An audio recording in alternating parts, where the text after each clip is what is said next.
Continuamos en Objetivo Vizcaya en Tele7 y como todas las semanitas damos la bienvenida a nuestro queridísimo colaborador, amigo y bueno y compañero de programa, el doctor José Luis Neiro. Doctor, buenas tardes, arratsaldeon, bienvenido. Buenas tardes, bien hallada, muchísimas gracias, Susana. Le echamos de menos la pasada semana, ¿eh? Sí, pero... Que conste que no le he puesto negativo porque le quiero mucho y le aprecio mucho. Estaba llegando, o sea, el avión de París, yo volvía de Denver, me dejó a las 5 de la tarde en Bilbao, o sea que era una cosa como a uña de caballo. Era prácticamente...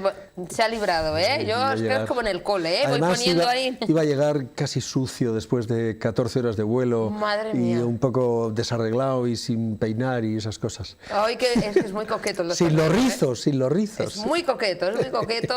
Hay siempre guapísimo, ideal además de verde, en tonalidades verde. Bueno. Me queda muy bien ese color, por cierto, Gracias, tengo muchas que gracias. decir. Y está muy guapo. Dicho esto, no se va a librar de... La embolada un poquito que le hemos metido la compañera, la doctora Miriam Marín y una servidora que siempre le dejamos un regalito, ¿eh? Sí. Ella lanza ahí el guante y usted siempre, no sé si esta es la ocasión también, que lo recoge. La pregunta es... ¿Qué pasa? Porque antes hemos estado hablando, si no lo han visto, les invito a que lo vean también. Todas las entrevistas se cuelgan en nuestro canal de YouTube al día siguiente, o sea que mañana estará la doctora Marín y el doctor Neiro en nuestro canal de YouTube. Y hablamos de alcohol en adolescentes, consumo de alcohol entre los más jovencitos. Y hay una práctica que espero que no sea habitual, pero bueno, yo sí que he oído algún caso fuera de esta comunidad autónoma, pero bueno, Madrid, no me acuerdo si era Castellón, bueno... pero en el Estado español, en que para tener que suba más rápido el alcohol y tener, ¿no? Pues quizá ahorrarse, ¿no? Esto de una botella, hecho alcohol en tampas, en un tampas. En un tampón. En un tampón. Para no mencionar marcas. Es verdad, doctor, madre Sí. mía, parezco nueva. En un tampón y... Me lo pongo. Se lo introducen en la vagina. Yo he oído en mujeres, también Sí. la doctora Marina ha comentado que en chicos, en ese caso en el ano, evidentemente. En cuestión de mujeres, de chicas, de adolescentes, ¿qué pasa si se ponen alcohol de alta graduación, vodka, whisky, lo que sea, en un tampón y se lo introducen en la vagina? Bueno, para empezar habría que decir que yo creo que el problema no está solo en el método, sino también en el fundamento. El fundamento está basado en la utilización de las drogas con fines lúdicos. Yo creo que este es un problema muy grave que tiene esta sociedad, este problema concreto en esta época de la vida, digamos entre los años 70, en los últimos 30 años del siglo pasado y en los primeros 20 o seguramente 30 del siglo actual, porque hay una ligazón del uso de las drogas en los jóvenes con fines lúdicos y, lo que es más importante, sin conciencia de peligro. Quiero decir, como solo me drogo durante los fines de semana, como solo le pego a la cocaína o al alcohol o a los porros durante el fin de semana, en realidad toda la semana puedo prescindir de las drogas. Bueno, esto tiene consecuencias sin ninguna duda y tiene consecuencias en el corto, en el medio y en el largo plazo. O sea, ya están perfectamente etiquetadas las consecuencias del empleo de heroína, por supuesto de cocaína, de alcohol en el largo plazo, por el incremento muy notable de muchas enfermedades y del riesgo incrementado de sufrirlas en el largo plazo. Las personas que usan cocaína o alcohol a menudo, diré a menudo, y esto es más de 2 o 3 veces por semana, en consumos elevados de cantidad, tienen un mayor riesgo de morir antes. O sea, que ven su vida recortada. Desde el punto de vista de la metodología... Que no es tontería. No, no es tontería. Yo creo que es muy importante, sobre todo en una época de la vida en la que la esperanza de vida media de una mujer al nacer hoy pasa de 80 años y de un chico al nacer hoy pasa de 75 76. O sea que la esperanza de vida media es muy elevada. España es probablemente de los 4 países más longevos del mundo. Seguramente Finlandia, Japón, España por ahí andan peleándose por el segundo o tercer puesto. Entonces, esto de recortar la vida por lo que has hecho durante la juventud en periodos cortos de tiempo a mí me parece muy serio. Pero además, desde el punto de vista metodológico, ponerte un tampón embebido en alcohol de alta graduación, de 40 grados, vodka, whisky, coñac, en la vagina, el alcohol finalmente es un producto que lo que hace es diluir las grasas y es un producto que deseca, reseca. Esto es, cuando nosotros queremos fijar los gérmenes en un sitio, le ponemos alcohol. Hoy ya, desde hace muchísimos años, el alcohol no lo utilizamos como desinfectante, porque ya hemos comprobado hace muchísimos años que no desinfecta nada. El alcohol Cuando quema, desinfecta, pero no tanto por la presencia del alcohol, cuanto por la presencia de la llama, y por el calor, por la combustión. Pero si no se utiliza así, no desinfecta absolutamente nada. Por tanto, no utilizamos nunca alcohol como desinfectante. Por tanto, el alcohol mantiene las propiedades de desecar las mucosas porque absorbe agua. Y esto para la vagina es malo. Y es malo porque altera el equilibrio vaginal, lo hemos comentado más de una vez. La vagina es un órgano que tiene un equilibrio que debe estar muy perfectamente estable. Las chicas tenéis ahí dentro, con perdón, un montón de bichos, brutales cantidades de bichos. Bichos vivos. Esta mañana yo le decía a una chica joven que tenía un problema de estos, le decía que, hombre, que antiguamente le llamábamos flora vaginal, pero ahora ya sabemos que no pertenecen al reino vegetal, que pertenecen al reino animal. Lo que pasa es que no decimos fauna vaginal para que no suene que las chicas tienen ahí jabalíes y una gallina y un cervatillo, ¿no? De tal manera que en realidad decimos microbiota. Bueno, pues la presencia de un tampón embebido en alcohol durante horas, porque por otra parte no se pone 5 minutos, se pone durante horas, ¿verdad? Puede alterar el equilibrio vaginal, puede alterar el pH, la acidez de la vagina y eso condicionar infecciones, cuando no pequeñas lesiones en la mucosa, porque después del tampón llega el coito normalmente, llega el coito o el juego o el juguete sexual o la penetración con vaya usted a saber qué aparato. Entonces no es infrecuente la lesión mucosa o el desgarro y a partir de ahí la infección y esto es un círculo vicioso. Yo creo que esto es una práctica malévola, absolutamente malévola, sobre todo porque además con la absorción vaginal se provoca una alteración metabólica más importante porque el alcohol no pasa por el filtro hepático, de tal manera que llega directamente al corazón y de ahí directamente al cerebro. Ellos lo saben bien, los jóvenes, porque lo que pretenden es emborracharse rápidamente y seguramente con hasta menor cantidad de alcohol. Es un poco lo que hacían en los años 70 y en los años 80 los heroinómanos cuando no tenían heroína, que se ponían una copa de Soberano, de coñac Soberano o de 103, el saltaparapetos, el más barato que había en el bar, encima directamente en la vena. ¿Por qué? Porque el pelotazo del alcohol directamente en vena supone una borrachera prácticamente inmediata, ¿no? Dependiendo de la cantidad de alcohol que te pongas, ya no hay filtro hepático, no hay metabolización, pasa directamente al corazón, desde las venas al corazón y desde el corazón a la cabeza.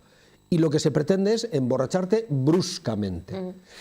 Esto tiene muchísimos peligros y me da igual que el tampón vaya embebido en alcohol, que vaya embebido en cocaína, que se pongan cocaína en el glande o que se pongan cocaína en los labios vaginales o en la vagina para favorecer la absorción y tener más, digamos, una mejor performance sexual. Yo creo que este tipo de ayudas hace que, digamos, la fiesta sea profundamente artificial, sobre todo porque muchos de ellos acaban en coma.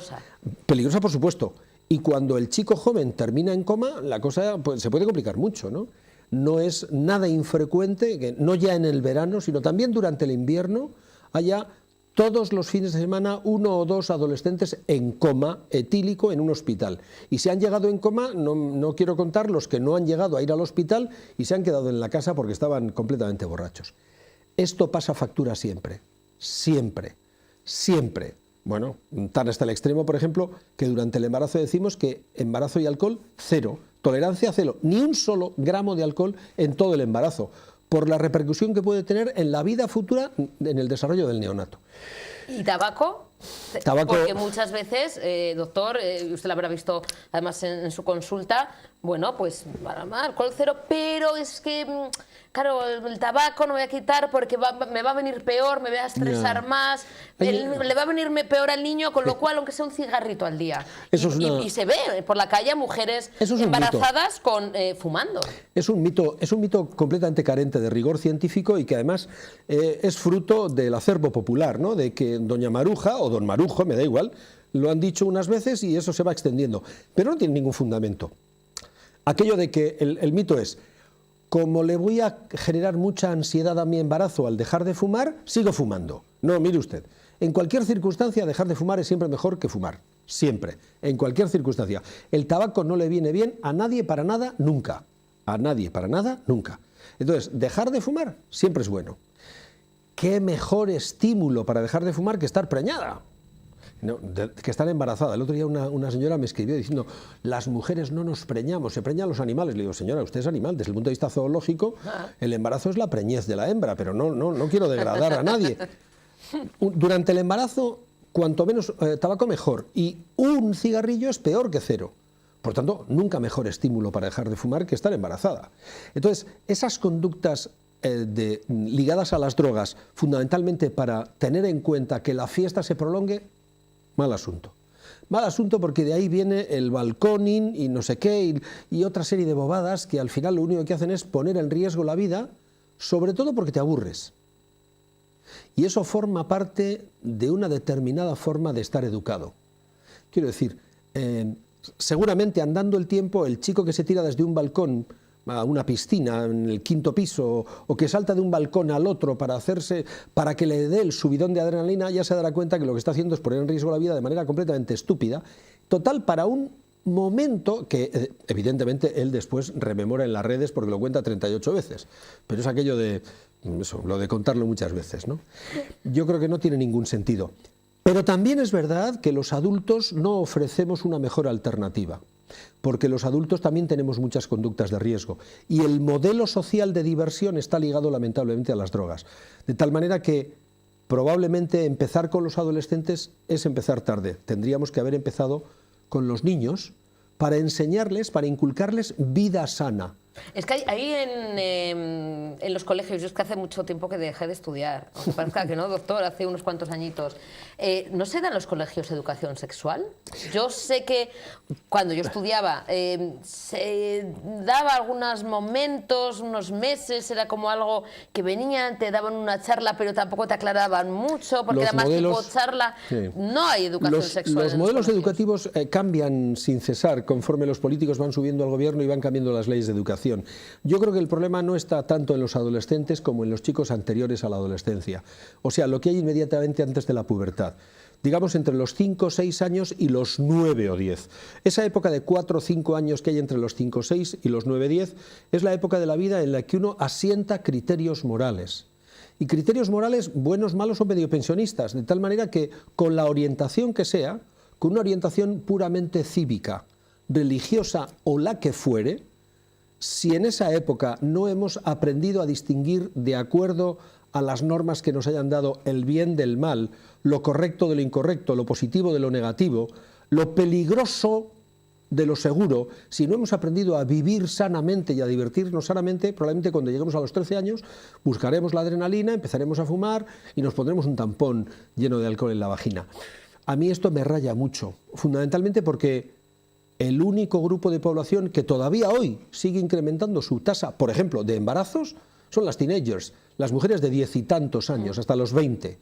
Y acaba de publicarse un nuevo estudio epidemiológico que dice que hay un nuevo repunte de infecciones de transmisión sexual. No ya de virus del papiloma, que se puede prevenir con la vacuna, no, estoy hablando de cosas muy gordas que ya los ginecólogos teníamos casi olvidadas. Sífilis, gonococia,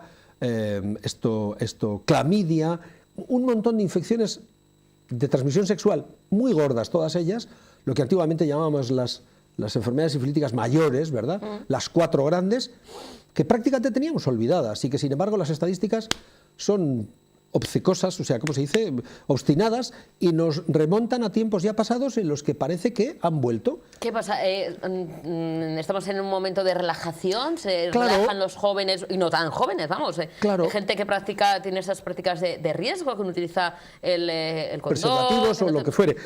Sobre todo porque en los años 80 brotó una enfermedad que era desconocida, que no existía, que era el SIDA, y hasta que lo diagnosticaron, hasta que lo aprendimos, hasta que conocimos cuál era el virus, pasaron un montón de años y un montón de muertos.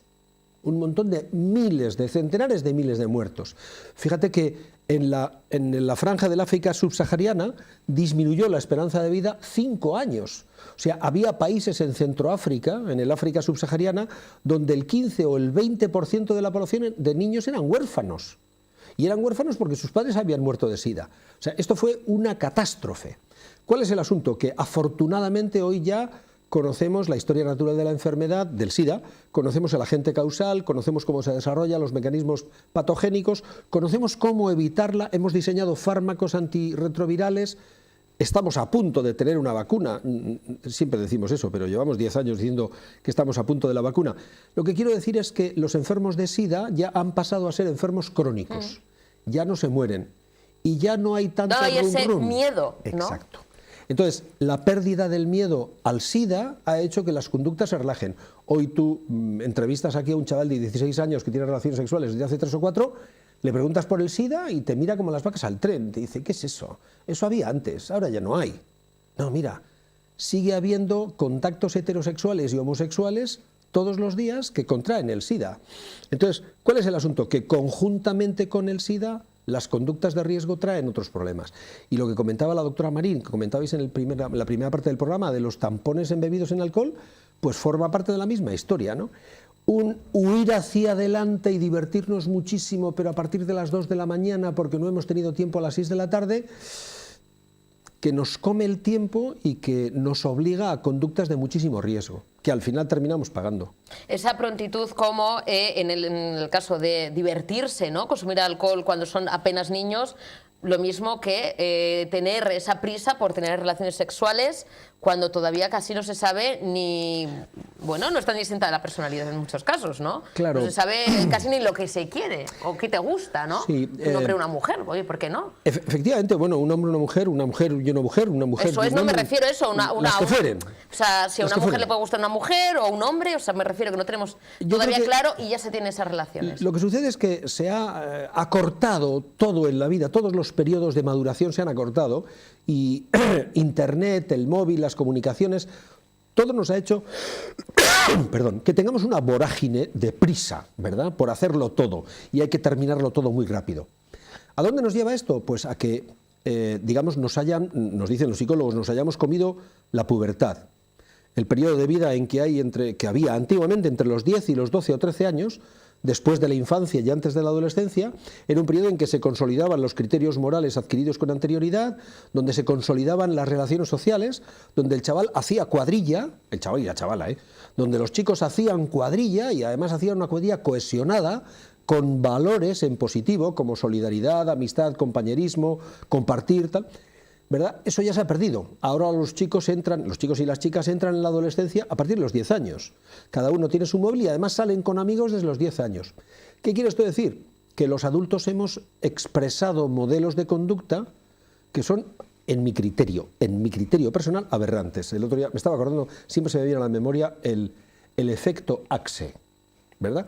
El chico ese que con 16 o 15 años se pone desodorante por todo el cuerpo, ¿verdad?, también en la ropa, porque sabe, y se lo muestran en la secuencia posterior, que al entrar en el ascensor se le van a tirar encima hasta las monjas. O sea, es que, ¿cómo permitimos que ese anuncio llegue a las televisiones? O sea, vamos a ver, ¿qué país tan majadero, tan profundamente majadero, permite que ese anuncio llegue a las televisiones o a las cadenas de radio? Bueno, el modelo de conducta que estamos transmitiendo a los jóvenes es: tienes que tener relaciones sexuales porque si no eres un pringao. Vamos a ver, Claudia Schiffer se tiene que quitar las bragas para venderme un Citroën Sara. O sea, los Citroën Sara se publicitaban hasta hace nada con esta Claudia Schiffer, que se iba quitando la ropa sin ver el coche, por supuesto, sin saber ni que era un anuncio de coche. Y bajaba por una balaustrada, me acuerdo perfectamente, porque claro, como para olvidar, ¿verdad? Y finalmente se quitaba la ropa interior, unas braguitas preciosas de encaje y tal y cual, que caían colgadas en el espejo retrovisor. No me habían contado cuántos caballos tenía el coche, ni a cuánto corría, ni si tenía aire acondicionado, ni si era muy seguro, no me habían dicho nada, pero yo me acordaba de lo de las bragas de Claudia Schiffer y se me hacían los ojos chiviritas. Eso no puede ser. Eso trivializa algo que tiene consecuencias, porque le enseñamos a los jóvenes, entre comillas, que ejerzan su sexualidad, pero nadie les cuenta la consecuencia de la fertilidad. Entonces, el chico de 13 años que tiene relaciones sexuales con la chica de 12 o de 13 años, solo piensa en ejercer el sexo, como en las pelis, Dirty Dancing o yo qué sé, el beso más largo de la historia, tal, pero nadie les cuenta, oye, que cuando tienes relaciones sexuales vas y te preñas, ¿verdad? Es una pequeña consecuencia, una tontería, ¿verdad? Pero vas y te preñas, o tienes virus del papiloma, o yo no sé qué, o sea que el ejercicio de la sexualidad conlleva una cierta responsabilidad. Entonces, en los programas de educación sexual probablemente no se educa la afectividad. De tal manera que si no se educa la afectividad, la sexualidad está absolutamente descolocada. Está en función del tampón de vodka. Y la verdad es que puede parecer retrógrado lo que estoy diciendo, pero al final yo hablo mucho con maestras que son pacientes mías, muchas de ellas, y me dicen que están espeluznadas, que lo que ven en los colegios es, o sea, sorpresa tras sorpresa. Seguramente porque los criterios morales están cambiando, no sé.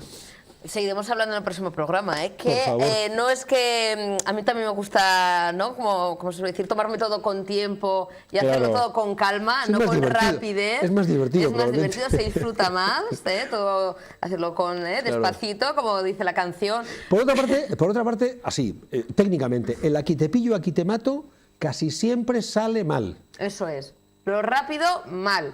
Despacito, mucho mejor. Claro. Pero nos tenemos que ir a publicidad y en el siguiente programa seguiremos hablando de, bueno, de estas cuestiones. Me ha gustado mucho también ¿no? Cómo nos venden, ¿verdad? Esas relaciones sexuales en la publicidad. Claro. Eso daría, yo creo, para otro programa. Además de hablar del ciclo ovárico, que seguiremos hablando, que tengo yo algunas cuestiones que las tengo apuntadas, que no se me olvidan, que yo estoy un poco mayor ya. Martes 26. Eso es. Ahí estamos. Aquí nos vemos. Gracias, doctor. Adiós. Un placer.